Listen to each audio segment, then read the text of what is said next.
अब बजट का मतलब तो सर्वव्यापी है ना। बजट का मतलब होता है एमएसपी, मनरेगा। बजट में आपने अग्निवीर पर भी नहीं चर्चा की, बजट में एजुकेशन पर चर्चा नहीं की। किसान के बजट को जब आप 19 में आए थे तो 5 पॉइंट कुछ था, अभी 3 पॉइंट कुछ है। बजट में 3 पॉइंट का प्रावधान आप कर दिए। मनरेगा में आपने कुछ नहीं किया। आपने ममता, आशा, रुसैया, इन जितनी सारी चीजें हैं इस पर आपने बजट में कुछ नहीं किया। रेलवेज को एकदम आप खत्म ही कर दिया, बजट से बिल्कुल निकाल के ही फेंक दिया। आप जो मिडिल क्लास हैं आप उसको, आप जो 3 से 7 लाख है उसको आपने परसेंटेज टैक्सेस के बढ़ा दिए। उसके बाद जो इंश्योरेंस है, इंश्योरेंस में भी अब आप समझिए ना, छोटी छोटी उम्मीदें गरीबों की इंश्योरेंस में लगता है, लाइफ इंश्योरेंस में, उसमें भी आप टैक्सेस कर दिए हो। तो आप बजट को आप ना तो एजुकेशन के लिए देखा, ना तो यूथ के लिए। आप कह रहे हो कि प्राइवेट जगह पर हमने इतने यूथ के इंसेंटिव के लिए मैंने ऐसी व्यवस्था कर दी। भैया नौकरी के लिए तो कोई बात ही नहीं कर रहे हो आप। 2 करोड़ जो नौकरी की बात करते थे उस पर चर्चा ही नहीं होती है। आप रोजगार पर चर्चा ही नहीं कर, आप बात कर रहे हो बस सिर्फ राजनीति और सियासत कैसे हम झांसे में रखें। तो ये आप हमको बताइएगा ना। अब बिहार की चर्चा करते हैं। बिहार में इनसे विशेष राज मांगा गया, बिहार में इनसे विशेष पैकेज मांगे गए, और इन्होंने पहला वादा बिहार से किया था गांधी मैदान में विशेष राज देने का। दूसरा, इन्होंने 1,25,000 करोड़ रुपया की आरा में चर्चा की थी। 5,000 करोड़ रुपया इन्होंने बाढ़ पर देने की चर्चा बाढ़ में की थी। फिर केंद्रीय विश्वविद्यालय इनसे पटना का मांगते रह गया भीख, नीतीश जी को इन्होंने नहीं दिया।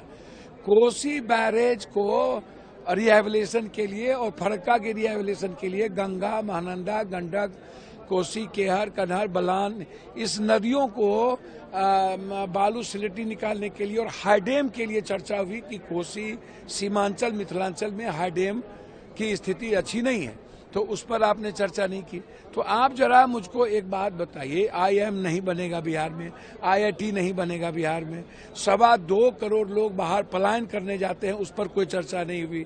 आपसे विशेष पैकेज मांगा गया कि चीनी मिल बंद है, जूट मिल बंद है, फैक्ट्री बंद है, डालमिया नगर बंद है, मक्का पर आप हमको विशेष प्रावधान करो। मखान 94% हम दुनिया को देते हैं, उस पर हमको विशेष प्रावधान करो।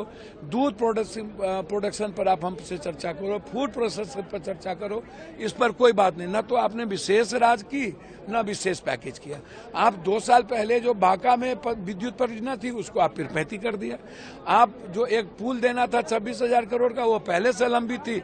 जो दुनिया में बन रहा है उसको आपने जोड़ दिया। जो दुनिया में 1-1 लाख, 1.5 लाख करोड़ का एनएच बन रहा है, वहां आपने 2 एनएच, एक बक्सर से भागलपुर, एक पटना से पूर्णिया, जो पुरानी लंबित मामले थी अटल जी से पहले कांग्रेस के समय से, उसको आपने जोड़ दिया। ये कौन सा, ये मतलब आपने धोखा नहीं दिया, आपने ठगा नहीं, आपने पीठ में खंजर नहीं भोंका।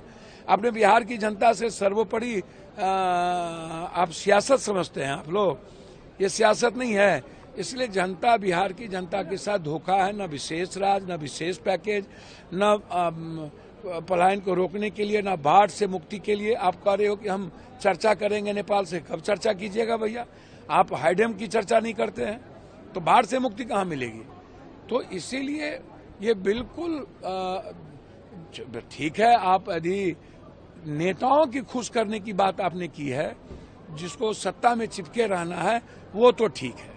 ये बिहार के लिए बजट नहीं है, ये सपोर्ट लेने वाला नेता, जो पागलपन है बिहार की जनता के प्रति, जिनकी दीवानगी नहीं है और जिन्होंने जिता के भेजा, 30 एमपी के सपोर्ट के बावजूद भी विशेष पैकेज नहीं मिला, तो इससे बड़ा दुर्भाग्य हो क्या सकता है?